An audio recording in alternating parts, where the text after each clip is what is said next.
Hi guys!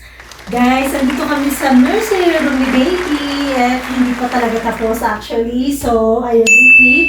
At mag-unboxing kami more on ng mga stuff niya. So, meron tayong traveler stroller. Ayan yung ating, ano ba dito? Bouncer. Ayan ang bassinet at kung ano-ano pa. Samahan nyo kami guys. Ha? Let's go! Yan, at inuna na namin mag-unboxing ng bassinet ni Baby. Ayan guys, so simpleng bassinet lang yan, hindi na natin kailangan ng sobrang mamahal na bassinet.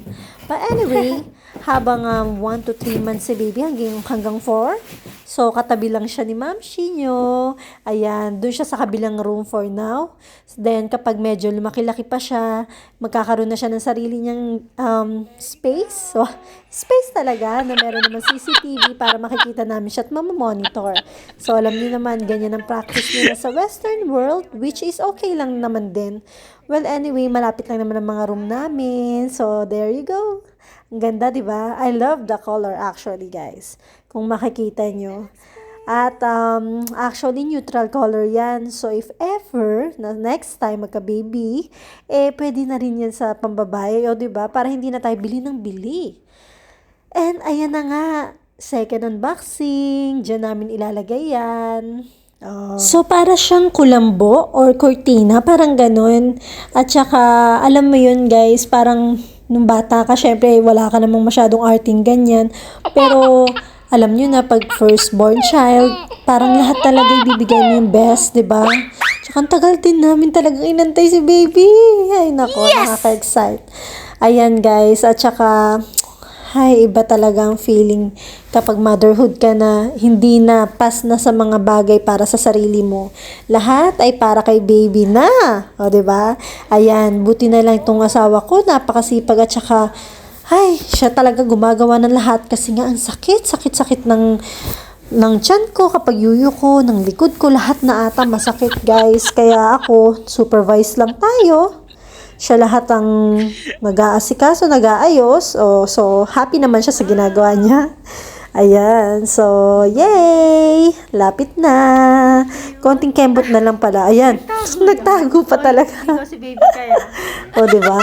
Nakaloko din to asawa ko eh. Are you? Nagtatago pa talaga siya dyan. May sense of humor ka talaga dyan, baby ah. Hide it inside. Well, anyway, ayan guys. So, ilalagay niya, oops, ipi-place niya na yung sa gilid. Ha? Kaya nga, check it out, For the meantime, ganyan guys. muna siya. So, hindi pa natin siya i-spread like that. Yung proper one. It's because there's a finished product. Oh, cute. Actually, hindi pa talaga finish yan. Kailangan lang talagang ilagay. Love it! Nagustuhan nyo ba, guys? Comment down below. Wow. Next. At ayan ang last. We'll see. Okay, guys. So, andito na tayo sa last portion ng ating unboxing, which is the stroller. So, Travel System 3-in-1 Junior. So, yun. Okay naman siya. Super okay. Hayun, at malapit na matapos ni Baby. Hayan. At actually, matyaga talaga yan. In fairness naman sa kanya, lahat naman siya na talaga, well, taga-supervise lang si Buntit ngayon. At syempre, There you malapit-lapit go. na rin namin i-review Finish! Ayun na, guys. At ang diba? Baby. Well, anyways, guys. Syempre, magkakaroon pa siya ng iiwan na pala cushion sa tong studio na loob. to. So, pwedeng-pwedeng Para mas isama comfy. sa travel. Papinas. See you soon, Pinas. And that's Ay, it. nako, guys. Well, anyway. Oh. Ayan, kung makikita nyo. Then, kapag toddler ayan na sa siya, newborn. ganyan And na then, yan, meron pa guys. hanggang pa-toddler na siya. Hanggang, I think, 4, 5 years old. But, of course naman, nakakapaglakad na si baby, hindi pwedeng panay. Diba, may trolley, demonstration trolley, pa. trolley lang siya, diba? Galing Ayan, ah. guys. So, I love the color as well. It's neutral color. So, it will be more useful. So, yun lang. And, lastly, I forgot.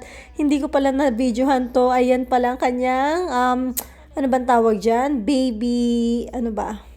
Hindi ko alam. Pero, ayan, para talagang tumahan siya. Talagang ma-relax siya dyan. Ayan, guys. O, diba? And that's it, guys. Yun yung unboxing namin. And more to come. And i-organize na natin lahat ng mga yan. Ayan pa, ang dami-dami pa. So, good luck talaga. Medyo namumutla na ako. Naantok na ako kasi. Well, anyway, thank you for watching, guys. Hope you enjoyed the vlog. Bye!